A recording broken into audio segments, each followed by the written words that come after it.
pas tout de suite la seconde partie de ma conférence à la Trinité sur Mer. Je pense que je la mettrai en ligne vers mercredi. Mais hier, très tard, puisqu'il était minuit 45, on a fait une vidéo d'1 h 15 avec Karl Brochu, vidéo lors de laquelle on a parlé de l'évolution de la situation face aux côtes vénézuéliennes, que ce soit dans le discours, dans la structuration du discours de la part de Trump et de ceux qui l'entourent, et de la coïncidence de cette accélération avec l'affaire Epstein, qui était censée ne pas exister et qui subitement, même dans la bouche de Trump, existe. Et ce qui est délirant, c'est que il y a toujours des personnes qui expliquent que ce sont des doubles chicanes, des pièges, des jeux d'échecs à 5D, etc. Donc ce qui est relativement délirant dans cette affaire, c'est que les pièces sortent, les emails sortent, les personnes confrontées à ces emails deviennent de plus en plus nombreux. C'est accablant, on est véritablement face à un système. Alors évidemment, dans une courte vidéo comme ça, on ne peut pas rentrer dans le détail de toutes ces choses-là, comme par exemple les liens avec aussi l'assassinat de Charlie Kirk. Enfin, vous allez voir, on a évoqué beaucoup de choses, même les liens avec la couverture de The Economist 2025, dont je parle également dans cette vidéo. Tout ça, vous pouvez le retrouver dans mes lettres Substack, comme je l'explique dans les lettres et comme je l'explique pour ceux d'entre vous qui continuent à les recevoir, mais peut-être ne les regardez pas autant qu'avant, soit parce que vous trouvez que le prix était devenu trop cher, soit parce qu'elles sont longues à lire. Sachez que la formule a changé, que ce soit dans la rédaction ou dans les prix. Donc recommencez à voir les lettres, elles sont sans doute dans vos Substack, ou abonnez-vous. Il faut 2 clics pour vous abonner gratuitement. Et aujourd'hui, eh bien, il y a la possibilité pour ceux qui ont vraiment de faibles moyens d'obtenir une offre de prix d'un clic, vraiment très sympa. Et je ne demande pas aux gens de justifier pourquoi ils ne payent pas le prix normal, mais ils décident de payer le prix réduit. C'est chacun fait en conscience par rapport à ce qu'il retire, entre guillemets, ce qu'il est prêt à donner pour ce qu'il retire des lettres que je fais en y consacrant véritablement beaucoup de temps. Mais encore une fois, je le fais avec un grand plaisir. D'ailleurs, en me regardant dans l'écran, je me dis qu'il est urgent que je retourne trouver ma tondeuse pour redonner un aspect un peu plus, comment dire, confortable également à ma barbe, qui est vraiment devenue foisonnante. Voilà, bah écoutez, passez un bon moment avec cette vidéo avec Karl, qui a été enregistrée dans la nuit de dimanche à lundi, entre minuit et demi heure française et 2 heures du matin, enfin minuit 45 et 2 heures du matin. N'hésitez pas évidemment à la commenter, n'hésitez pas à la partager, surtout rejoignez en vous abonnant à la vidéo. Je vous invite grandement à regarder les épisodes de la conférence qui a eu lieu à la Trinité. J'étais dans le train en fait quand j'ai voulu la poster, donc elle devait être postée plus tôt dans l'après-midi. Elle a été postée tard dans la soirée de dimanche à lundi, ce qui est une très mauvaise heure, et donc elle passe, non seulement les algorithmes sont pas favorables, mais là elle passe complètement à côté des algorithmes, mais les commentaires eux sont excellents, et les gens qui étaient à la conférence vraiment ont adoré, puisque il y avait plus d'une quarantaine de personnes et on est resté ensemble jusqu'à 1 heure, alors que la conférence avait débuté à 16h30. Donc voilà, bonne vidéo, merci pour tout. Allez découvrir mon Substack. Si vous avez la moindre question, vous pouvez me contacter à bertrand@55bellechasse.com. Ça s'aligne sous ici, en fait, en bas de l'écran. Bertrand@55bellechasse.com, 55 BE2LECHA se.com. Et vous verrez, en tout cas, si vous recevez les lettres, essayez de recommencer à les lire, à les découvrir. Je sais que souvent, avec des lettres comme ça, on peut avoir une forme de lassitude parce qu'on les reçoit, on a l'impression d'en rater, etc. Et je répète, il n'y a pas besoin de toutes les lire, elles sont autonomes et en réalité, plus on en lit, plus on a envie de s'y replonger. Parfois, consacrer 1 heure et lire 2-3 lettres à la file, aller plonger dans les articles, dans les archives. Voilà, en tout cas, beaucoup de choses vont bouger dans les prochains jours, que ce soit face au Venezuela, que ce soit aux États-Unis avec les dossiers Epstein qui vont être libérés. Il risque d'y avoir sur Internet, et j'insiste là-dessus, énormément de faux. Donc il y a des gens qui fourbissent leurs armes, comme il va y avoir des dizaines de milliers de documents qui vont être sortis. Au milieu de tout ça, il va y avoir beaucoup de faux piégés et piégeux. Et l'idée, c'est de terrifier tout le monde, de faire en sorte que tout le monde s'éloigne beaucoup de cette affaire, puisque vous avez remarqué que les procès sont de plus en plus nombreux dans tous les pays occidentaux, entre guillemets. Et l'Europe n'est pas en reste, puisqu'elle est en train de mettre ce qu'elle appelle en place un bouclier démocratique sur les réseaux sociaux qui permettra de retirer les contenus à la simple demande de l'Europe, sans qu'il y ait besoin d'un juge, sans qu'il y ait besoin de personne. En fait, il va y avoir des organisations, soit par État, soit au niveau de Bruxelles, qui feront les demandes et les réseaux sociaux seront obligés d'enlever les contenus, voire même peut-être de suspendre ou de faire du shadow ban très fort donc, sur les personnes concernées. Bonne vidéo, abonnez-vous à mon Substack, abonnez-vous à cette chaîne YouTube et beaucoup de choses arrivent. La série Epstein continue. J'ai déjà publié 2 lettres dans le courant de l'après-midi. La 3e lettre va être publiée. C'est véritablement une descente dans le pays, non pas d'Alice au pays des merveilles, mais d'Alice au pays des cauchemars.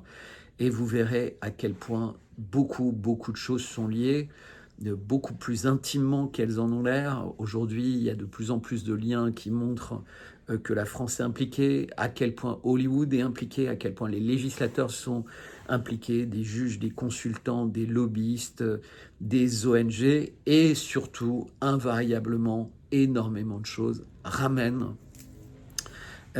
au régime de Tel Aviv, et pas simplement celui de Netanyahou, mais les précédents et les tentacules de tous ces personnes infiltrées au sein d'Israël, infiltrées au sein de la religion juive, comme au sein de la religion catholique ou chrétienne ou orthodoxe. En fait, le poison se répand. Il se répand à une très grande vitesse, à la fois à cause de la lâcheté, mais aussi à cause de la corruption, de la compromission et des casseroles, en fait, des cadavres dans le placard, ou simplement la peur de perdre des financements, la peur de perdre des places dans des dîners en ville, etc. Je me rappelle de personnes avec lesquelles j'ai décidé d'arrêter de parler, d'arrêter de les considérer comme des relations envisageables, parce qu'ils avaient la même analyse que moi sur bien des sujets, mais ils ne pouvaient pas concevoir de ne plus être invités dans certains types de dîners, de ne plus avoir leur petite pige dans leurs faux médias dissidents, et donc ils décidaient de faire abstraction de certains sujets, et en particulier de Gaza et du génocide de Gaza, mais également de tous les corollaires qui vont avec ce génocide et avec tellement d'autres choses sur le sujet. Et toujours mon t-shirt humain et libre, voilà quelque chose que je mets également sur les pots de miel et qui est la boussole tout le temps à avoir, c'est rester humain et être libre, quitte à en assumer les conséquences dans un monde dans lequel les psychopathes réussissent petit à petit à faire leur nid, et pas simplement leur nid dans des grottes et dans des cavernes en tant qu'adorateurs du diable, mais au sommet des appareils d'État, au sommet des grandes compagnies, au sommet des réseaux sociaux, au sommet de tout ce qui est banque, assurance. Bonne vidéo, à très Bertrand bientôt. Chalère, bonsoir. Bonsoir Karl et bonsoir à tous qui êtes en ligne avec nous. Alors, effectivement, je rentre de Bretagne parce que j'étais à la Trinité-sur-Mer pour une conférence. D'accord. À quel sujet? Le sujet, c'était le grignotage pas à pas de nos libertés de parler. Et ce qui se passe aux États-Unis, une grande partie peut-être de notre discussion aujourd'hui, c'est l'explosion de tout ça aux États-Unis aussi, avec les plaintes qui se multiplient contre les podcasteurs, les influenceurs, les journalistes, les comiques. C'est comme si la digue avait été cassée par l'affaire Brigitte Macron. En fait, c'est une affaire où tout le monde pensait que c'était suicidaire pour eux d'aller porter plainte aux États-Unis. Et en fait, ils ont ouvert la boîte de Pandore et maintenant tout le monde y va. La copine de Kash Patel, un tel, et c'est d'une bassesse. Et les attaques tout azimut, c'est-à-dire qu'avant, la saleté, elle était entre politiciens. Et effectivement, il y avait de la violence c'était les réseaux sociaux, c'était un lieu de combat, entre guillemets, de position et d'idées. Maintenant, c'est plus du tout ça. L'idée, c'est d'écraser l'autre, mais pas qu'avec le réseau, pas qu'avec les algorithmes, aussi avec les procès. Donc, il y a des gens qui se retrouvent avec des procès 5 millions de dollars et qui sont obligés de déménager, de fuir parce que leur nom a été mis en pâture. Un peu comme c'est arrivé à certains suite à la plainte de Brigitte Macron, où on a vu le déchaînement médiatique d'un côté et l'absence de soutien de l'autre. C'est-à-dire, il n'y a aucun soutien, il n'y a aucune solidarité, parce que comme les plaintes sont faites pour salir la personne, et bien souvent les gens disent ah non mais moi je peux pas être impliqué ni directement ni indirectement dans une plainte pour quelque chose d'aussi sale que le harcèlement d'une mamie ou prétendre que quelqu'un est amoureux de quelqu'un de moche et que ça veut dire que c'est un honeypot ou etc etc etc. Et donc on est là parce que en fait qu'il n'y ait pas d'amitié entre les personnes, qu'il y ait de l'animosité, c'est très bien, c'est normal, hein, mais que sur une cause qui va toucher tout le monde, les gens soient assez débiles pour tirer contre leur camp, bah voilà. Euh, Parle-nous un peu, en début d'émission, du dossier du Venezuela. Qu'est-ce qui se passe actuellement concernant le dossier Epstein? Tu m'as dit que tout était relié. Alors, vas-y, explique-moi un peu le lien. Alors, c'est simple. Euh, Peut-être je vais juste commencer par les derniers événements concernant le Venezuela. Donc ça fait quelques jours que tout le monde sait que le groupe naval du plus gros porte-avions du monde, c'est le USS Ford, était en direction du Venezuela. Et là, il vient de rentrer dans la mer des Caraïbes, c'est-à-dire qu'il est véritablement au large du Venezuela. Et donc, dans la région face au Venezuela, qu'est-ce qu'il y a? Il y a des bases américaines à Trinidad et Tobago, c'est-à-dire juste quasiment collé à la côte vénézuélienne. C'est une île, mais qui est largement contrôlée par les Américains. Il y a également un grand nombre de destroyers qui sont équipés de missiles, euh, possiblement d'ailleurs nucléaires, qui sont vraisemblablement pas, hein, mais possiblement nucléaires. Et et il y a de nombreuses îles où les Américains ont des bases et dans lesquelles ils ont installé des groupes commandos avec des navires de débarquement. Donc on voit que les Américains sont quasiment opérationnels maintenant que l'USS Ford arrive. Alors il faut savoir qu'effectivement, face à des pays comme la Russie ou la Chine, un porte-avions, c'est pas véritablement une bonne idée parce qu'ils ont des missiles pour le détruire assez rapidement. Mais face au Venezuela, c'est pas le cas. C'est-à-dire entre tous les destroyers, les navires, les avions, etc., et sans doute les navires porteurs de drones, donc les navires, les Américains ont vraiment une super force et ils s'amusaient jusqu'à maintenant tous les jours à détruire des bateaux dits terroristes et donc a tué des personnes dans les eaux internationales, ce qui est totalement illégal. Mais juste là, quelques minutes avant qu'on se parle, Marco Rubio, donc le secrétaire d'État américain, a fait un tweet disant que telle organisation vénézuélienne est considérée maintenant comme une organisation terroriste internationale et le département d'État américain considère que le chef de cette organisation, c'est Maduro. Et comme les Américains ont montré depuis quelques semaines qu'ils se donnaient le droit de tuer les terroristes ou leurs chefs, où qu'ils soient, quelles que soient les circonstances, y compris dans les eaux internationales sans avoir prouvé la culpabilité, on peut imaginer une opération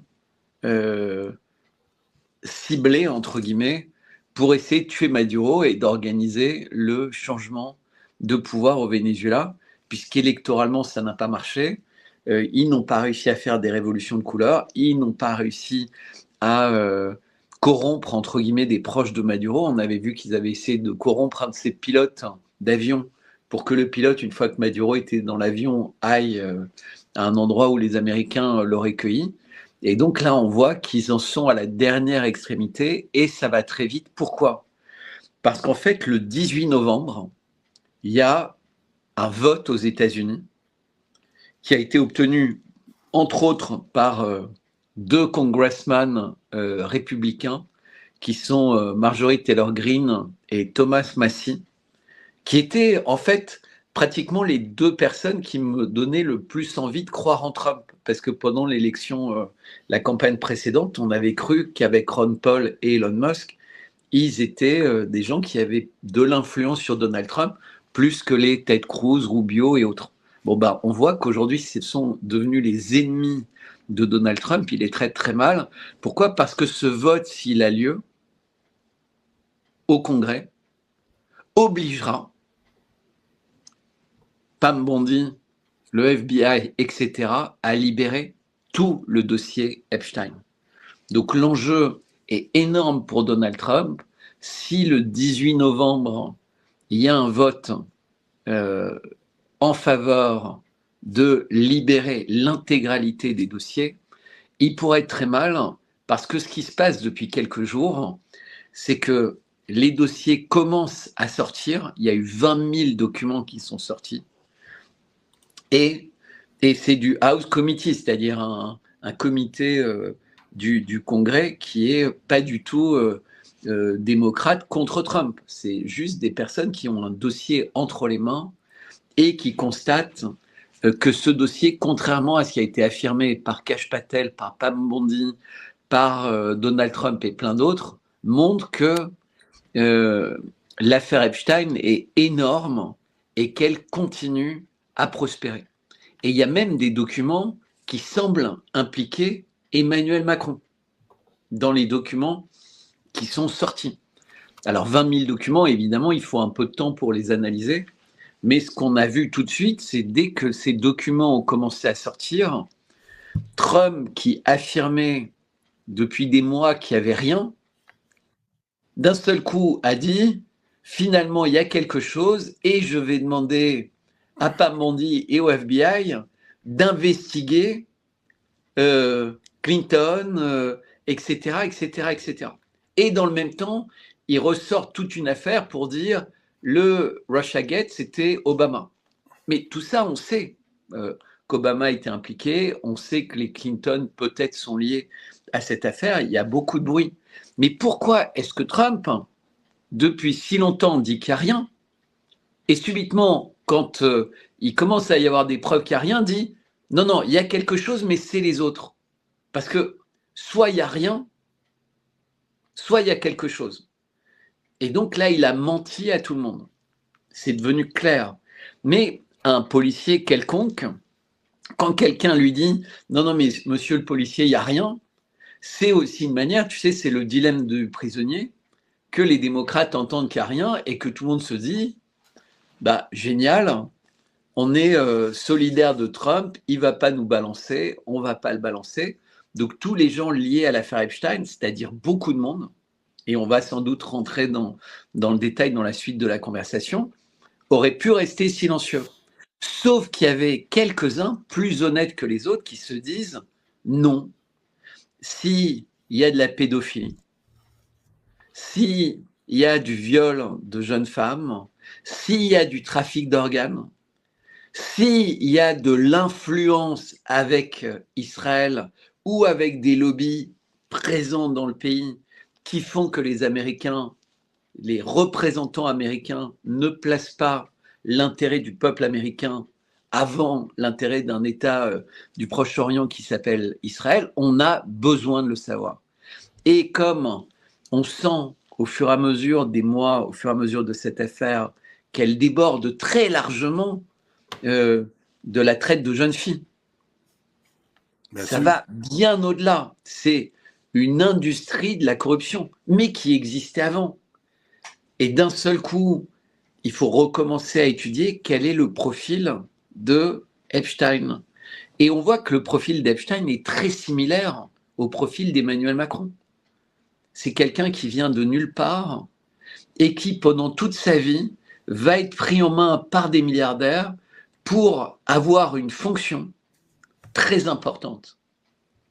Mais tout ça, en fait, quand on regarde le chemin de Macron et le chemin de Epstein, ça relève pas des humains, c'est quasiment inhumain, c'est juste inimaginable. Et donc, c'est là qu'on arrive à un rôle du diable. Et d'ailleurs, il y a beaucoup de gens, et je fais partie des personnes qui s'interrogent sur qui a été pendu ou qui s'est pendu ou qui, dans la prison de haute sécurité dans laquelle était Epstein et dans laquelle il est censé avoir essayé plusieurs fois de se pendre. Et ça aussi, c'était une absurdité du dossier Epstein, parce que pourquoi quelqu'un qui est innocent veut se pendre? Pourquoi quelqu'un qui est innocent veut se perdre pour détruire le maillon entre des gens extrêmement puissants et des projets dont on est censé rien avoir, de pas avoir connaissance. Et donc, c'est vraiment fascinant. Je crois qu'on n'est qu'au début. Je pense que ces affaires de gens qui n'étaient rien, qui deviennent tout, et qui ont une hyperpuissance avec un pouvoir de séduction que les personnes qui croisent considèrent comme quasiment diabolique. Il y a des analystes, tout ça c'est documenté, il y a des témoignages, etc., qui disent comment opérer Epstein avec des jeunes filles très jeunes pour obtenir des faveurs sexuelles multiples. Et qu'ensuite, la jeune fille, pour échapper, devait faire venir des copinelles. Wow. Et une fois qu'elle avait atteint la majorité, elles étaient refilées à d'autres personnes qui en faisaient leur maîtresse, tu sais, en leur payant des lofts et des machins, et ils allaient... mais c'était des filles qui étaient détruites, en fait. C'est Madame Claude version 3.0. Ah ouais, mais ouais. Tout le monde était de mèche. C'est-à-dire que maintenant, on a des personnes qui ont dit... Parce que, à la limite, d'un seul coup, tout ce qui est Russian Hawk et tout a l'air débile. On a la personne qui est l'attorney général, Pam Bondi, qui a dit 50 000 fois qu'il n'y avait rien. Et maintenant, elle dit, non, mais il y a peut-être quelque chose. D'ailleurs, je vais investiguer les Clinton et d'autres démocrates. Mais c'est des pourritures, ces gens-là. Non, mais... Et le mot est faible. Comment ont-ils pu dire qu'ils ont tout regardé, qu'il n'y avait rien? Et subitement, quand ils s'en prennent plein la gueule, dire il y a assez pour qu'on investigue sur des personnes très puissantes et qui finalement font chier parce que elles n'ont pas compris qu'en fait on était censé tout enterrer et plus parler de l'affaire parce que de toute façon il ne s'agit pas d'une affaire, il s'agit d'un mode de fonctionnement, qui implique les gens les plus puissants du monde, les sociétés les plus puissantes du monde et les cauchemars les plus terribles du monde. Parce qu'en fait, derrière l'affaire Epstein, je pense qu'on va trouver un lien même avec l'affaire Charlie Kirk. On va trouver un lien avec l'avortement. on va trouver un lien avec l'euthanasie. Mais encore une fois, le mot Epstein, tu sais, souvent je dis, mais arrêtez avec le mot Rothschild, c'est une étiquette. C'est un message qui est passé dans le cadre de la logique khazarienne, donc des gens qui sont infiltrés depuis toujours dans les leviers du pouvoir pour contrôler le pouvoir sur la terre entière. Donc ça, c'est ce que j'appelle la logique khazarienne. Donc il y a un choc, un événement majeur qui se passe, un attentat, un début de guerre, un assassinat, un machin, et on crée une loi qui va permettre de cibler les gens qui dérangent. Donc Charlie Kirk est tué. Il y a un certain nombre de personnes qui pensent que celui qui est accusé du meurtre et ceux qui globalement sont accusés du meurtre n'ont rien à voir, mais le système n'écoute pas ça, il écoute ce qui l'intéresse. Et donc immédiatement, ça a été des groupes aux États-Unis ont été considérés comme terroristes et des personnes ont été mises en prison et leurs vies sont détruites parce qu'ils ont exprimé de façon dégueulasse, j'en conviens, leur satisfaction de voir Charlie Kirk mourir. Mais il y a des gens à la télé qui tous les jours chantent et disent leur satisfaction de voir le drame en Palestine. Aucune police va les chercher. Donc c'est pas bien d'être content de la mort ou de provoquer la mort de quelqu'un, mais c'est encore moins bien de profiter de ça pour dire finalement on va terrifier tous les gens qui pourraient un jour exprimer une idée qui nous fâche. Et c'est ça qui se passe en France, aux États-Unis, en Corée, en Allemagne, en Angleterre. Des gens qui sont cherchés à 6 heures du matin, des gens qui sont ruinés. Parce que, encore une fois, l'assassinat de Charlie Kirk, si on rentre dans les détails, on va voir le lien. Puisque ce qu'on sait maintenant avec les enquêtes très détaillées, c'est que Charlie Kirk ne voulait plus du tout être dépendant des lobbies sionistes et des donateurs juifs américains et juifs sionistes qui lui faisaient une pression pas possible pour que son organisation défende, soit un des bras armés parmi les catholiques, parmi les évangélistes, parmi aux États-Unis en faveur d'Israël. Et donc sans cesse faire avancer le narratif d'Israël aux États-Unis. Et lui, il était en train de changer ça en faisant venir Tucker Carlson, en faisant venir Marjorie Taylor Greene, en faisant venir Candace Owens qui était prévu. Et tout ça, ça terrifiait parce que si les jeunes Américains qui sont dans les bonnes universités se mettaient à regarder les choses en face, ça aurait changé. Mais surtout, Charlie Kirk, la dernière fois qu'il a vu Trump, s'était disputé avec lui au sujet de l'affaire Epstein.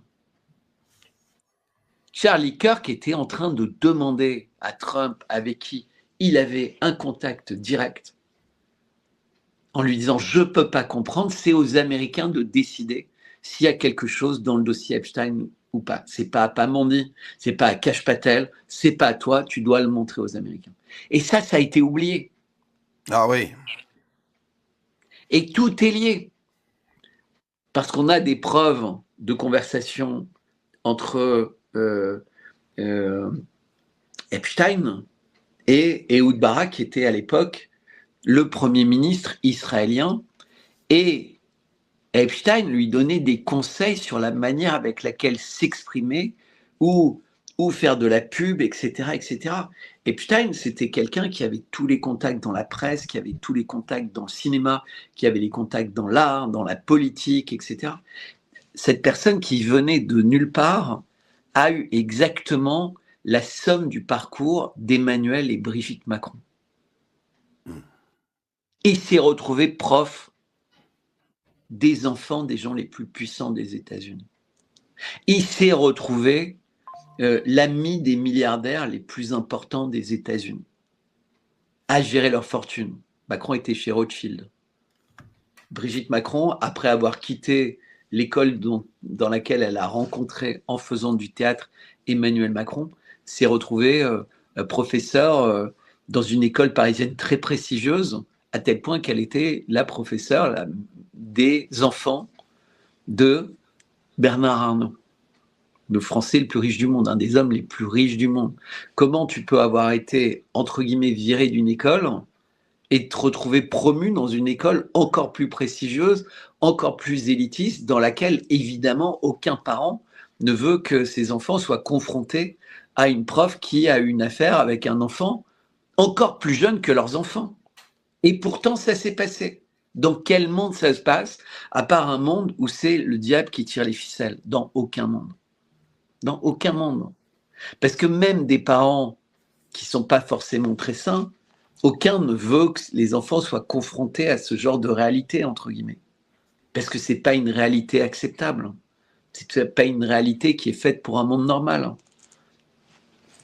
Donc, je ne sais pas si c'est une introduction qui est peut-être peu lourde à cette heure-ci de la nuit, mais il faut voir que ce qui est en train de se passer, le risque d'escalade avec le Venezuela, si ça a lieu, n'aura lieu que pour éviter que l'affaire Epstein explose encore plus. Mais on a eu exactement la même chose, et on en a parlé il n'y a pas longtemps, avec ce qui s'est passé en Libye. Une affaire a étouffé, on détruit un pays. Et qui par ailleurs était un pays pétrolier, donc finalement, ça intéressait partout, pour tout le monde. Et bien là, c'est pareil avec le Venezuela.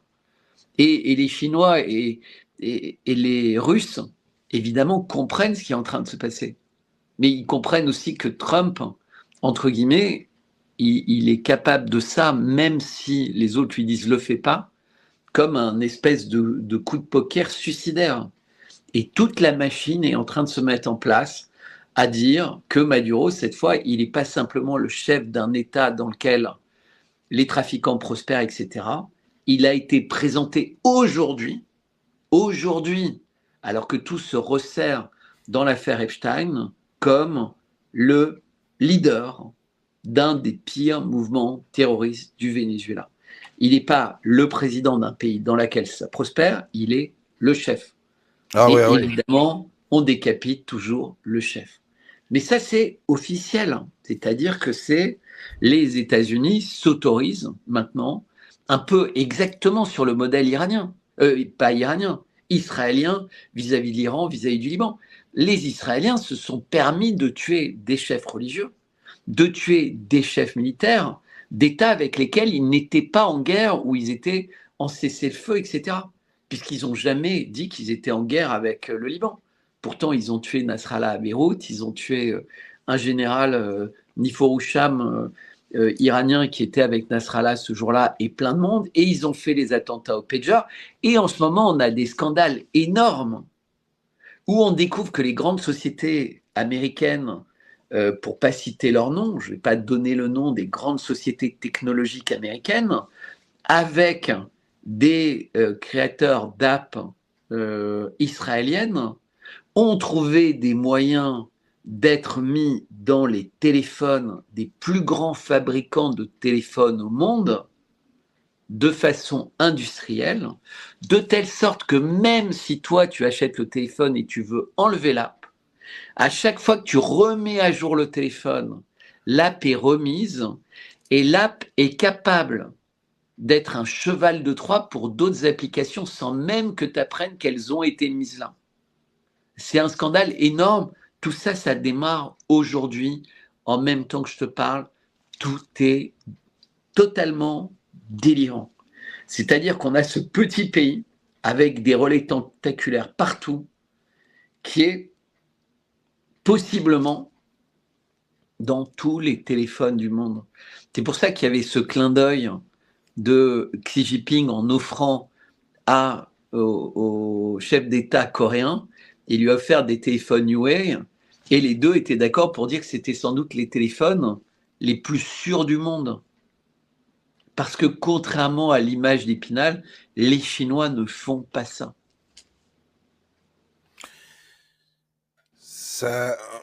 On en découvre de jour en jour, puis j'ai intitulé l'émission L'absurde aux frontières du réel. Et c'est un peu ça là, qu'on vit. Et ces gens-là, on a l'impression d'être dans une grande pièce de théâtre où tout le monde veut pas voir le réel en ce moment. Comme c'est-tu parce que la marche est trop haute? Mais c'est pas ça. C'est que tous les médias dissidents, par exemple, Alors nous, on n'a pas la perspective d'une guerre avec le Venezuela, mais ils vont te parler au quotidien de choses qui n'ont aucune importance.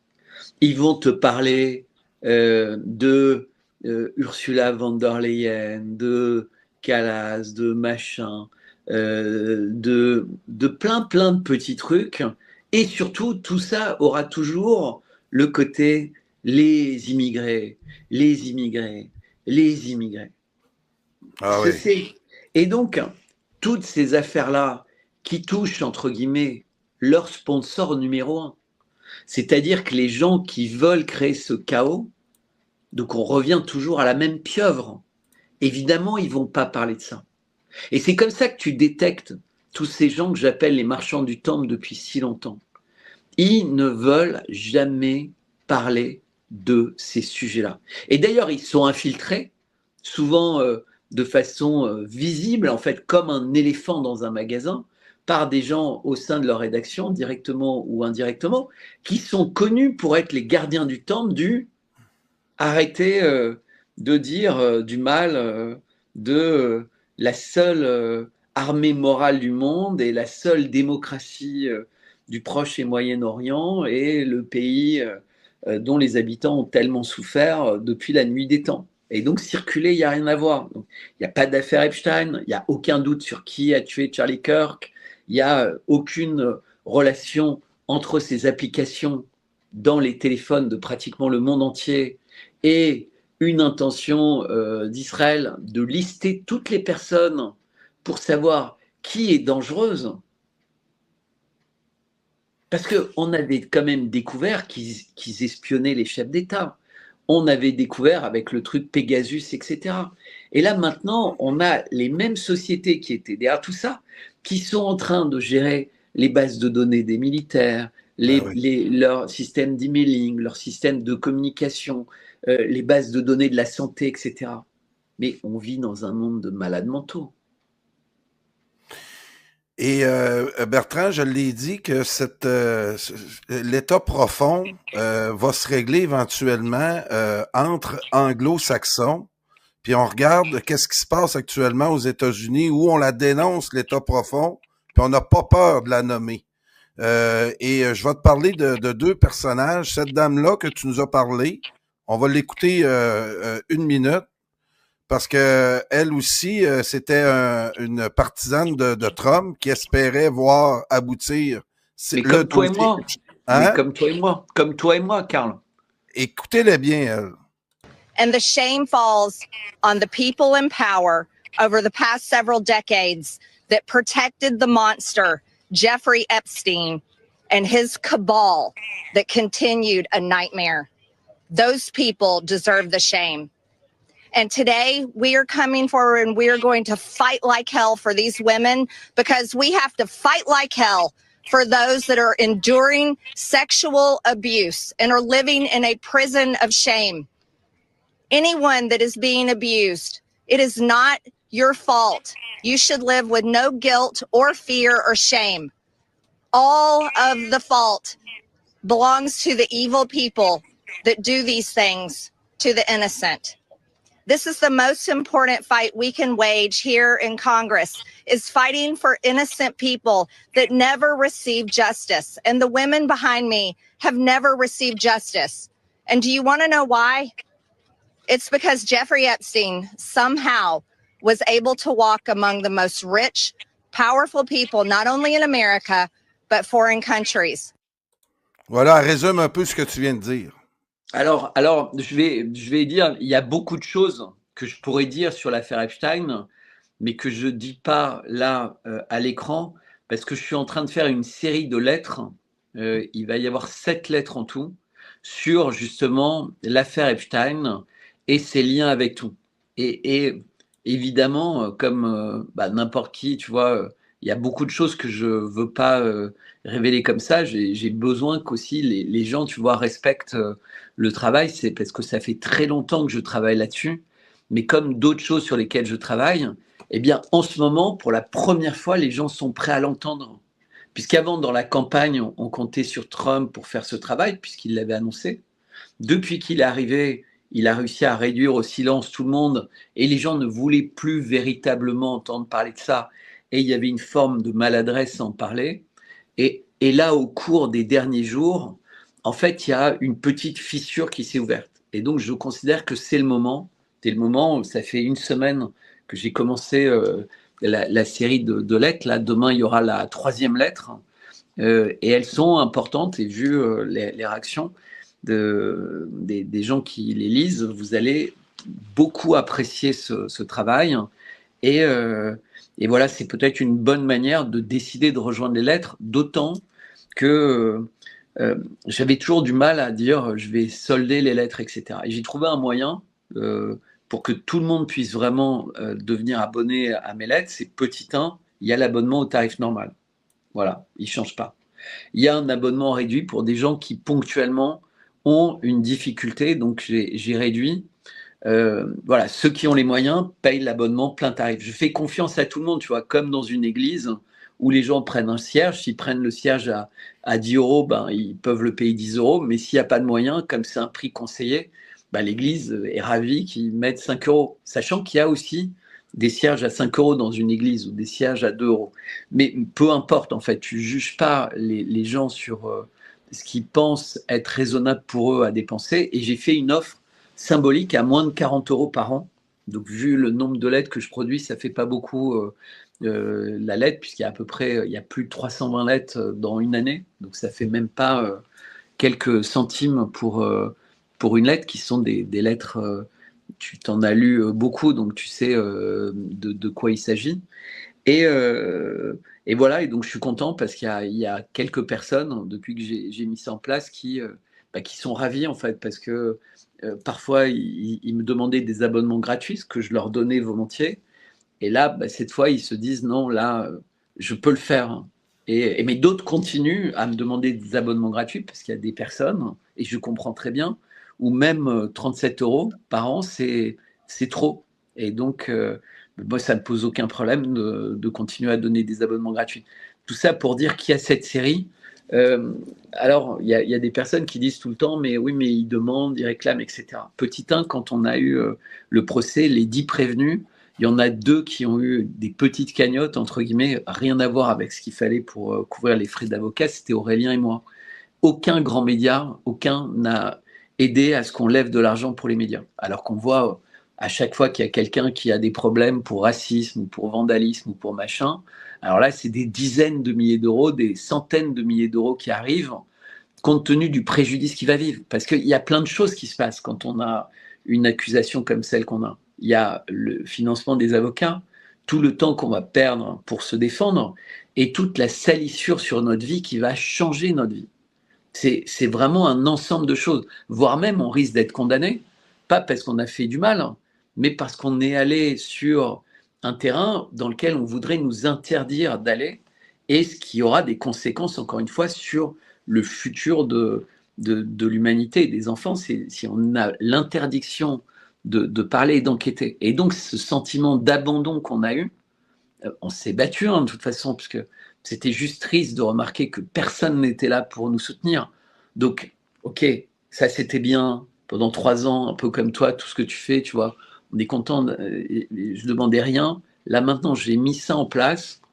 Si les personnes continuent à considérer qu'ils n'ont rien à donner aux gens qui se battent pour eux, avec eux, eh bien, quand il n'y aura plus personne qui le fera et que le monde sera entouré et dominé par des gens qui appartiennent à cette méthode Epstein, eh bien, ils pourront regretter, mais il sera trop tard, en fait. Donc, tu vas avoir des articles dans ton Substack qui va couvrir le dossier Epstein avec une analyse où tu vas essayer de synthétiser tout ça. Parce qu'à un moment donné, ça devient mêlant. Et parce qu'il y a beaucoup de personnages, en fait. Oui. Énormément de personnages impliqués. Et dans cette liste Epstein-là, ce qu'on oublie souvent de dire, c'est qui ça servait, cette opération-là. C'est essentiellement l'État d'Israël et les sionistes qui sont derrière ça. On comprend tout le pouvoir que cela peut amener, entre autres au Mossad, qui utilisait ça pour intimider les dirigeants qui se faisaient prendre la main, ouais, qui Mais, se faisait. mais avec le système de... Parce qu'en fait, et c'est ce que vous découvrez dans les lettres, ça va bien au-delà de jeunes filles ou de jeunes garçons. Ben oui. Ça, ça, ça inclut sans doute des choses qui dépassent l'entendement, dans le domaine peut-être des cellules souches, des organes, etc. On remarque que dès que tu tires la ficelle dans une direction, c'est incroyable. Et donc, en fait, tu n'as même pas besoin de rappeler aux gens ce qu'ils ont fait de mal. Tu n'as pas besoin de leur dire qu'ils ont fait des cochonneries sexuelles avec des gamines de 14 ans. Ils le savent. Le seul doute qu'ils ont, c'est combien de personnes ont les images, combien de personnes ont les caméras, est-ce que moi je les tiens aussi? Et en fait, on voit bien que c'est exactement ce qui se passe avec Trump. Il commence à être attaqué, et qu'est-ce qu'il fait? Il contre-attaque. Pourquoi? Parce qu'il a tellement menti en disant que ça n'existe pas, que d'une part, il contre-attaque avec les autres en disant « je ne vous lâcherai pas », mais surtout, il prépare sans doute un assassinat d'un chef d'État, d'un pays riche en pétrole, mais qui pourra lui permettre pendant quelques temps de dire, comme d'autres chefs d'État, bon, écoutez, toutes les affaires en fait qui peuvent déstabiliser les États-Unis en ce moment, vous les laissez de côté parce qu'on est là pour le coup en guerre. J'essaie de sauver les États-Unis de trafiquants de drogue, et le big boss des trafiquants de drogue, c'est Maduro. Mais ce qu'on voit en ce moment, c'est qu'au Mexique, le Mexique est en train de se soulever. Aussi, Le hein? Mexique, Parle-moi c'est un un peu de ça. pays. Le Mexique, c'est un pays chrétien à 90%. Sa présidente, elle est juive. Quand tu as un pays catholique comme le Mexique, il est chrétien catholique, mais c'est très bizarre quand la foi est aussi importante dans ton pays. Par quel acte étonnant tu te retrouves avec l'ancienne maire woke d'une ville et qui prend le contrôle d'un pays, sachant que le wokisme est l'ennemi de la religion catholique. Puisque, par définition, le wokisme, c'est contester ce que Dieu a fait de nous. Or, un catholique, par définition, ne peut pas contester ce que Dieu a fait, puisqu'il est parfait, Dieu. Donc, même un meurtre, même une guerre, même, tu vois, ça fait partie de ça. Donc, il ne va pas dire « je suis né femme, je veux être homme », etc. C'est très en contradiction, entre guillemets. C'est difficile à accepter. Parfois, tu vois, des parents prient, etc., et ils perdent leur enfant, il y a des maladies, il y a plein de choses. Et c'est très dur de vivre sur une planète où on a envie de croire, mais il se passe des choses horribles. Mais en fait, justement, la foi aide à surpasser tout ça. Et donc, comment dans des pays comme ça, en Argentine, exactement la même chose, en Angleterre, partout, l'alpha et l'oméga aujourd'hui des pays, c'est soit d'avoir des dirigeants juifs, soit d'avoir des dirigeants sionistes, comme aux États-Unis, où tu as des gens comme le sénateur Ted Cruz qui dit, interrogé par Tucker Carlson, en répétant plusieurs fois, que pour lui, chaque chose qu'il fait quand il se réveille le matin ou qu'il va faire, il le fait dans la perspective de est-ce que ça sert les intérêts d'Israël, Ah oui, avant même de servir les intérêts des États-Unis. Ils le disent. Ils n'ont plus du tout honte de se cacher. Parce que ADL, EPAC, Soros, le CRIF en France, toutes ces organisations sont tellement puissantes, toutes les lois qui sont d'être mises en place sont tellement puissantes qu'elles peuvent briser n'importe qui. On a Candace Owens, qui est, si on écoute ses émissions, on voit qu'elle est très sérieuse. C'est comme si on écoute Xavier Poussard ou un certain nombre d'autres personnes qui, par ailleurs, sont critiquées, isolées, harcelées, comme moi, par exemple. Moi, je ne suis pas quelqu'un qui harcèle les gens. Eh bien, les personnes qui ne regardent pas les émissions de Candace Owens, mais qui regardent les grands médias ou qui vont dans des dîners en ville, juste l'évocation de son nom, c'est comme si on parlait du diable. j'ai remarqué exactement la même chose, Bertrand. tasser cette dame de ma vision qui dérange notre rêve. Les partisans de Trump actuellement veulent pas montrer cette séparation-là qui est de plus en plus grande des MAGA et de ceux qui voient que Trump ne répond pas aux exigences de se sortir de l'intérêt de ce groupe-là. Il y a véritablement un mouvement aux États-Unis qu'on va observer, toi et moi, attentivement dans les prochaines semaines. Et ce monsieur-là, Nick Fuentes, qu'on m'a présenté il y a quelques jours, lui reprend le combat de Charlie Kirk, mais en 10 fois plus. Sous stéroïdes. Sous stéroïdes. Oui. Non, mais moi, je connais Nick Fuentes depuis longtemps. Donc, c'est quelqu'un qui est vraiment intéressant parce qu'il est, il est brillant, entre guillemets. C'est quelqu'un qui s'exprime extrêmement bien. Qui est relativement clivant parce que parfois il dit des choses très excessives, même souvent, mais qui a été invité récemment par Tucker Carlson. Et donc tu sais bien que Tucker Carlson, c'est l'institutionnel. Les sénateurs viennent lui parler, même dans son podcast, qu'il soit démocrate ou machin, les grands journalistes, les grands influenceurs. Donc quand tu passes chez Tucker Carlson, tu passes, c'est un peu comme Joe Rogan, Tucker Carlson, tu vois, c'est le sommet, c'est la Champions League. Donc Ouais. là, tu passes avec quelqu'un qui, en plus, c'est extrêmement sérieux. Et comme Nick Fuentes était caricaturé, énormément de gens ne voulaient pas l'écouter en disant c'est un sale antisémite, c'est un faux, c'est un nazi, c'est un machin, etc. Et il est passé chez Tucker Carlson et les gens qui ont regardé ont été obligés de se dire merde, c'est pas ce qu'on m'avait raconté. Tu sais, parfois, on fait une vidéo. Moi, j'avais fait une vidéo qui devait faire 1000 ou 2000 vues chez Radio Courtoisie, parce que c'est pas ligne droite, mais leur autre chaîne où ils ont 20 000 abonnés, etc. Et la vidéo, elle en a 87 000.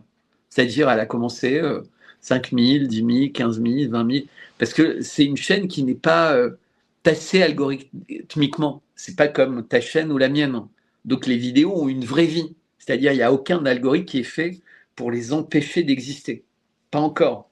Parce que c'est une chaîne qui est positionnée, par ailleurs, sur un créneau qui plaît au système.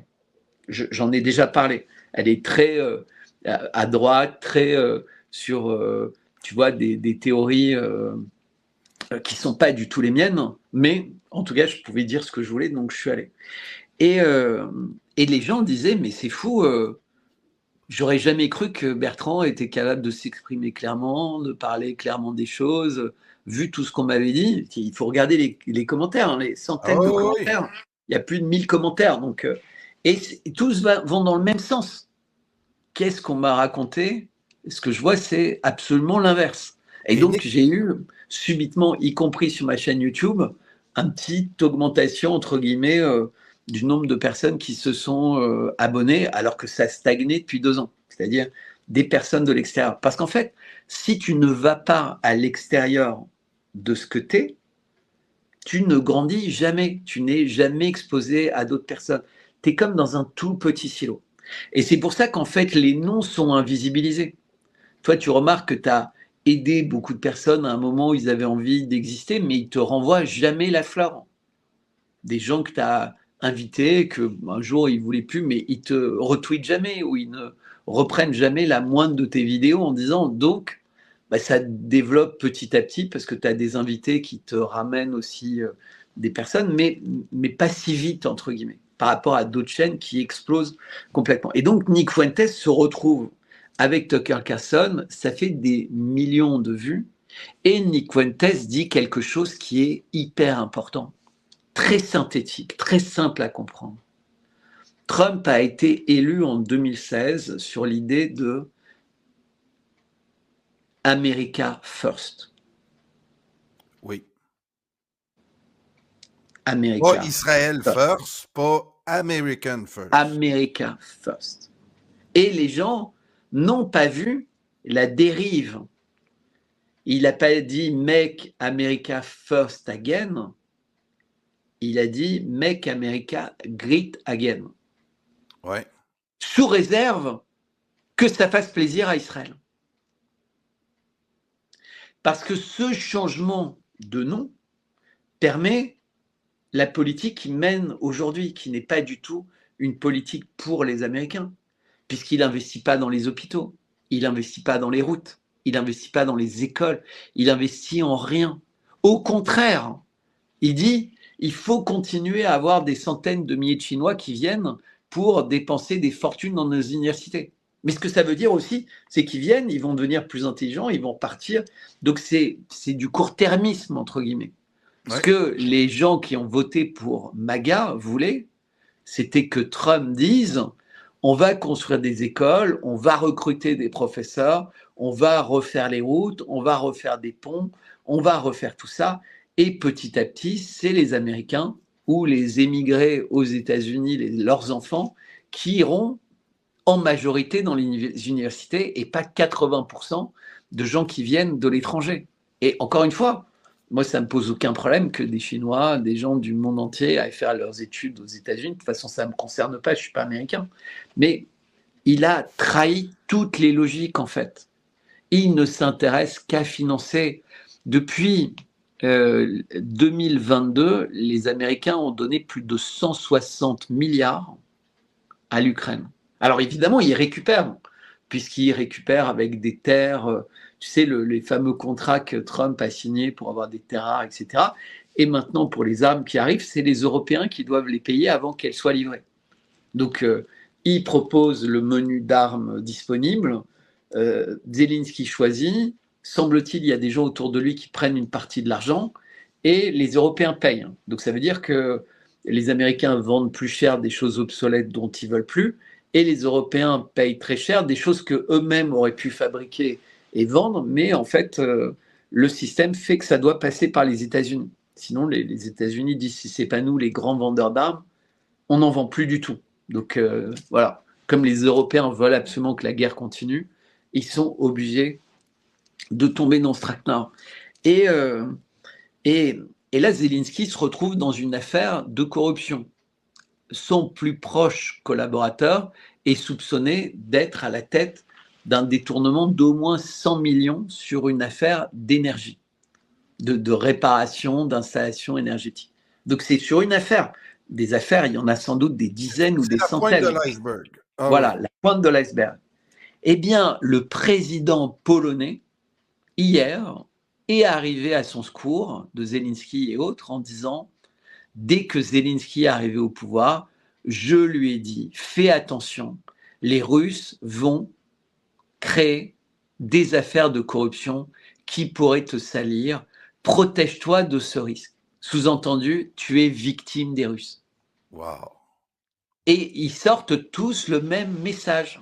Et donc, il est sauvé.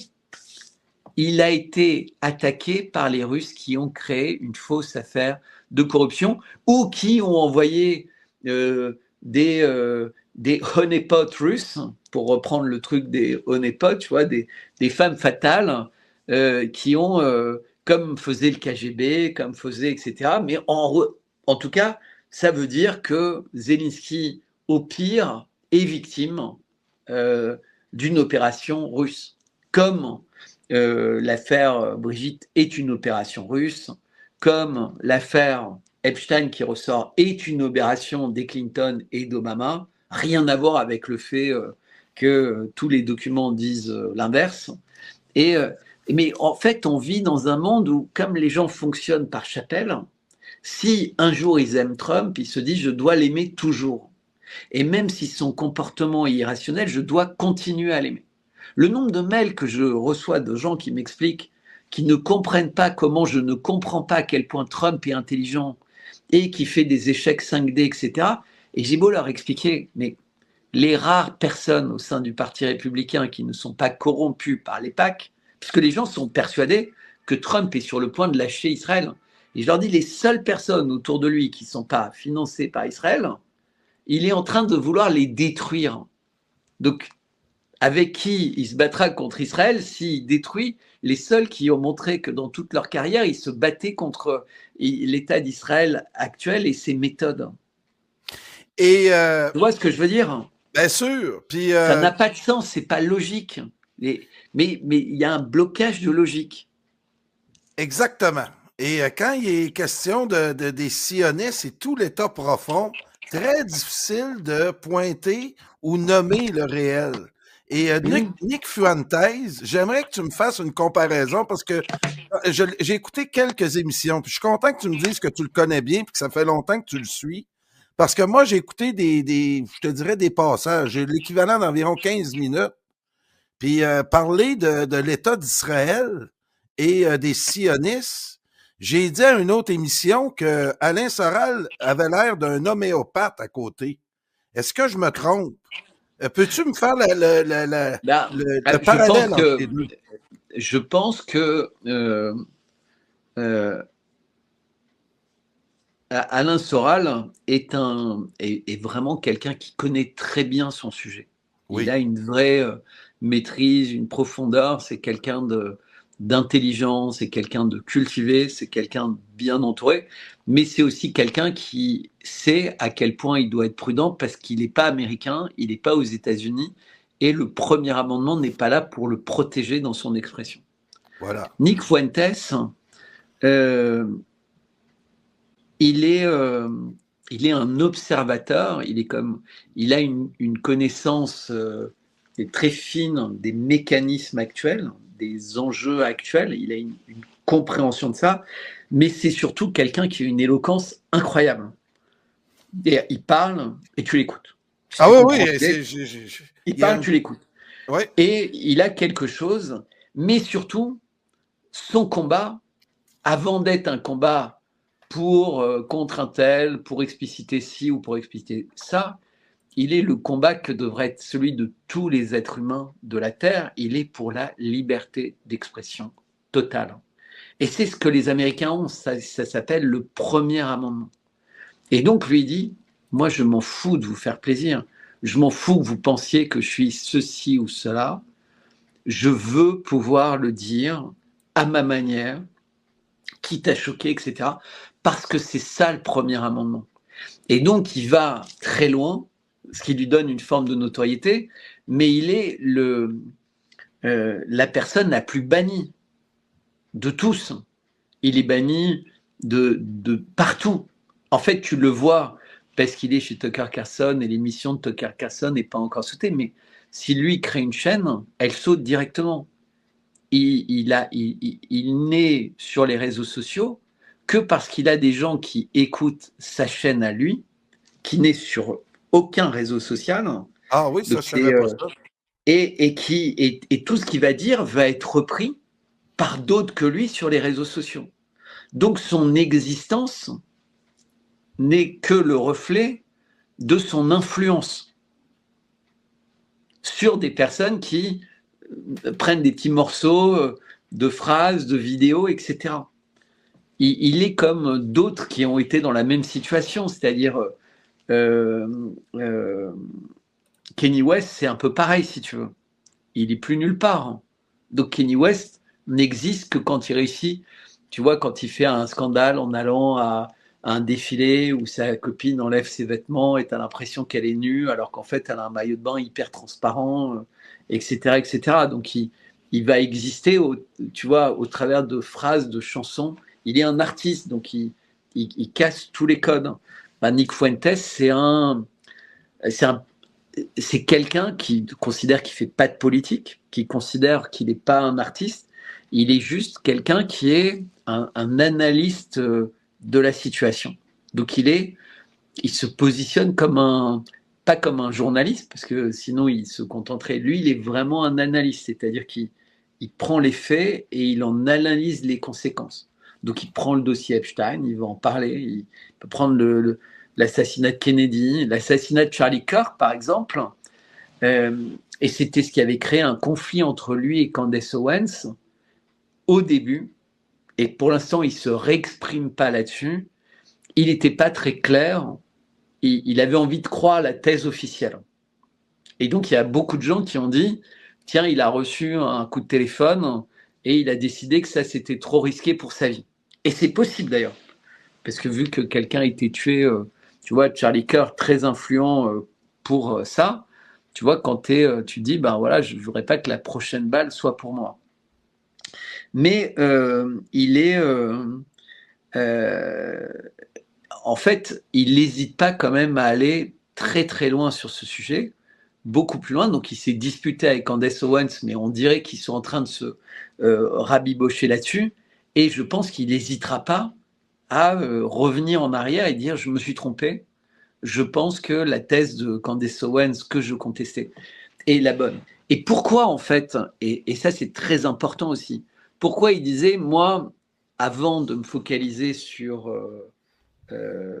l'assassinat de Charlie Kirk et de croire que tout est faux, il dit il faut vraiment s'intéresser à ce que sont en train de devenir J.D. Vance, que est en train de devenir Donald Trump. Et lui disait il faut voir les liens entre J.D. Vance et les patrons de Palantir et BlackRock et ces gens-là qui ont fait sa carrière et ceci et cela.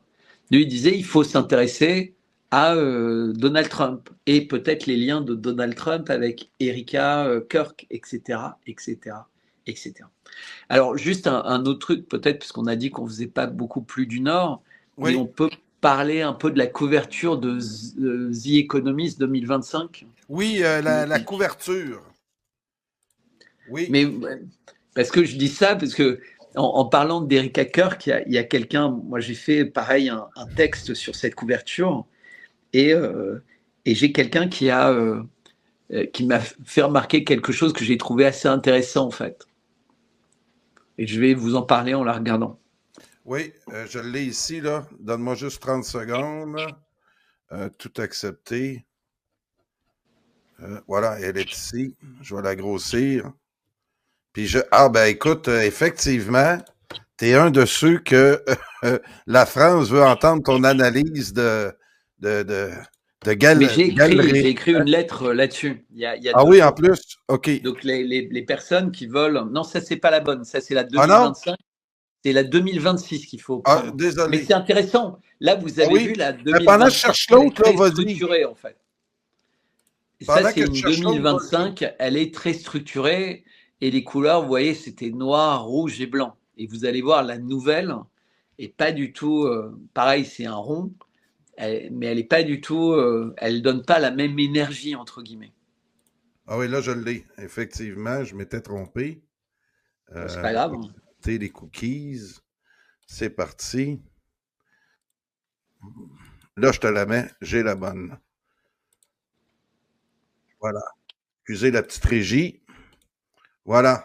Je vais essayer de le grossir aussi. Alors, vous voyez, par rapport à l'autre, on voit que c'est très différent en fait.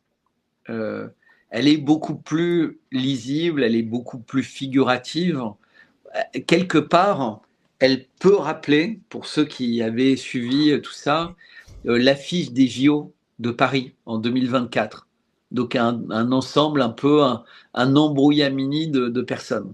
La première chose, moi, qui m'avait un peu tapé dans l'œil, et depuis c'est pas mal repris, mais d'après ce que j'ai constaté en posant la question à Grok, où j'ai mis la réponse à disposition de tout le monde, parce qu'évidemment plein de gens ont contesté, en fait, le joueur de football tire sur une grosse balle de football qui vient vers nous.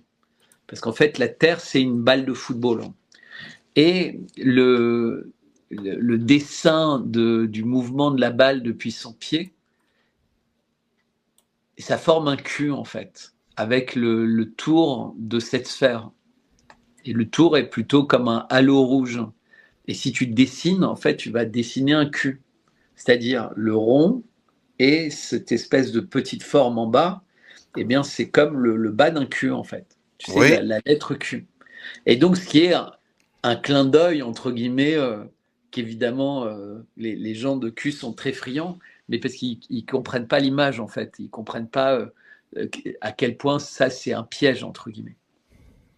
Bon, ça, c'est l'anecdote. Et la personne voit, en fait, une personnage, une femme. Alors, je ne vais pas vous raconter tout le détail, parce que d'abord, ça prendrait trop de temps, et encore une fois, Oui. je fais une longue lettre là-dessus. Mais il y a un personnage qui est une femme, il n'y en a qu'une seule sur la photo, et j'avouerai que j'avais un peu bloqué là-dessus. Et la personne dit, mais en fait, on a une impression de tempête avec ce qui se passe sur cette carte. Il y a beaucoup de brouhaha. C'est comme un monde qui a une tempête. Il n'y a plus de vie. Il y a plein de pilules, plein de missiles, plein de robots, plein d'armes. Et les présidents qui sont là, ils ont un petit côté désarticulé. Et il y a cette femme. Et la personne dit, eh bien, il y a eu des très grosses tempêtes qui ont marqué le monde, et dont une qui s'appelait Erika, c'était il y a 2 ans ou 3 ans, et une autre qui s'appelait Kirk. OK. Erika Kirk. Et elle suit un char, et pour lui, le char en question, qui laisse ses traces comme dans du sable, on dirait qu'il est, c'est l'opération Tempête du désert, en fait. C'était des chars qui avançaient. Donc, et donc, il dit, voilà, tempête, bref, ce qu'il veut dire, c'est qu'en fait, Erika Kirk va avoir un rôle énorme, en fait. C'est-à-dire qu'en ce moment, elle est la convoitise de toutes les influences. C'est-à-dire Candace Owens espère qu'elle va révéler des choses qu'évidemment Charlie Kirk lui disait, puisqu'on ne peut pas avoir autant d'SMS, autant de choses qu'il a dit à Megyn Kelly, qu'il a dit à Tucker Carlson, etc. C'est-à-dire qu'il en avait ras-le-bol des philanthropes qui lui demandaient de dire autre chose que ce qu'il avait envie de dire, hein, des philanthropes sionistes. Hein, je pense que tout le monde a acquis cette certitude. Mais évidemment, Erika Kirk savait beaucoup plus de choses, puisqu'elle était sa femme, et qu'il l'aimait et qu'elle l'aimait. Et donc, les personnes attendent, tu vois, le moment où elle va s'exprimer là-dessus, ou alors elle va définitivement prouver qu'en réalité, elle a choisi un camp qui n'était pas du tout le camp qu'avait décidé de prendre son mari. Puisqu'aujourd'hui, il semblerait que les orientations de Turning Point USA ne soient pas ceux qui étaient a priori, tels que c'est prouvé, ceux de Charlie Kirk. Donc j'aime bien l'idée de la trouver là, parce qu'effectivement, la position qu'elle adopte dit beaucoup de choses, qu'elle semble adopter, et si elle prenait une autre position, ça créerait une tempête énorme, en fait. Et on voit que c'est le président de l'Inde, là, Modi, qui est à côté de Trump. Mais tu vois, il a l'air désarticulé, en fait. C'est pas vraiment des humains, ça a l'air d'être des pantins, en fait. Ouais. Et tu vois, Trump a l'air d'être dans une tempête. C'est pour ça que la personne disait, tu vois, desert storm, en fait. Et tu vois, sa cravate vole, sa veste vole, enfin, il a l'air d'être en pleine tempête. Et le personnage féminin aussi. Et donc, la personne s'est amusée à regarder la liste des dernières tempêtes et a dit, putain, mais c'est dingue qu'il y ait une tempête qui s'appelle Erika, une tempête qui s'appelle Kirk, quoi. Je remarque aussi le porte-conteneur, ouais. où on craint sûrement une attaque surprise. Tout le monde craint ça, qu'un conteneur avec une bombe nucléaire ou autre passe une frontière. Et, alors là, ce qui est intéressant, c'est que ce conteneur, il peut faire ça, effectivement, ça peut être, comme tu dis, une attaque surprise, mais il tire sur ce gâteau, en fait, qui est le gâteau des 250 ans de la Constitution américaine. Et tu remarques que ce gâteau, il est entouré il y a des ballons rouges, donc il y a un côté festif, mais il va être détruit dans quelques secondes par ce tir, donc il n'y aura pas de gâteau à partager. Donc ça veut dire que l'anniversaire n'aura pas lieu. Au moment de fêter l'anniversaire, en fait, il n'aura pas lieu. Donc il va se passer quelque chose de très fort avant que cet événement ait lieu. Tu vois, avant qu'on puisse souffler les bougies du gâteau, hein, tu vois bien, le gâteau va être détruit. Et surtout, est enchaîné à ce gâteau une menotte qui tient une main.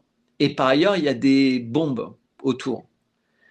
Et cette main, en fait, quel est le symbole numéro 1 de la Constitution? C'est la liberté de parole. Et on voit qu'en ce moment, qu'est-ce qui est en train de se passer le plus? C'est qu'on enferme les gens qui veulent parler. Et donc, quand tu ne peux plus parler, la seule chose que tu peux faire, c'est lever ton poing. On se rappelle de ces coureurs noirs américains à Mexico qui avaient levé le poing. Et qu'ils ne pouvaient pas parler, donc ils avaient levé le poing. Mais c'est ce qui est en train de se passer. Assange était connu pour avoir levé le poing. Tu sais, il était allé sur le Oui. balcon et il avait levé le poing. On a cette idée de lever le poing. Alors évidemment, c'est aussi le point de Black Lives Matter, etc. Tu vois, tous les symboles sont récupérés. Mais là, celui-là, on voit que c'est ça dont il s'agit, puisque le point cache le drapeau américain.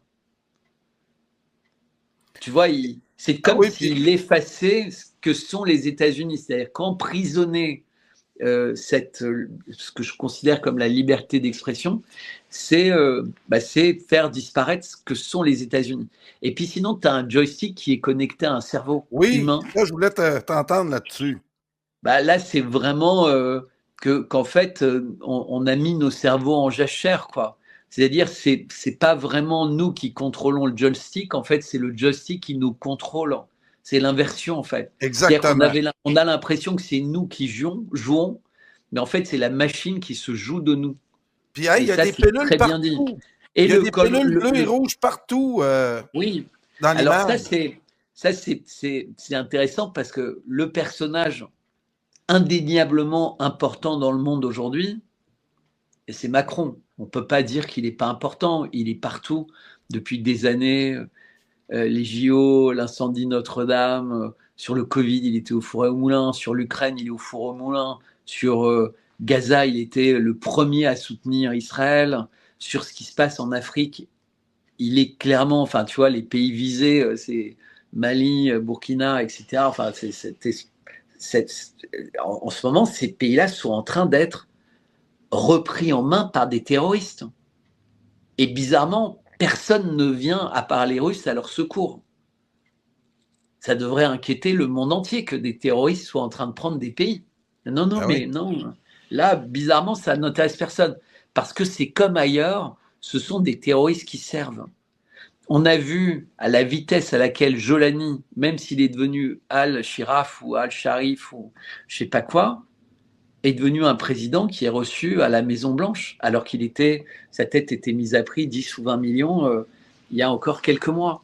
Donc, en fait, les terroristes, maintenant, il n'y a plus aucun problème pour les recycler très vite. Bertrand, ce tableau-là qui montre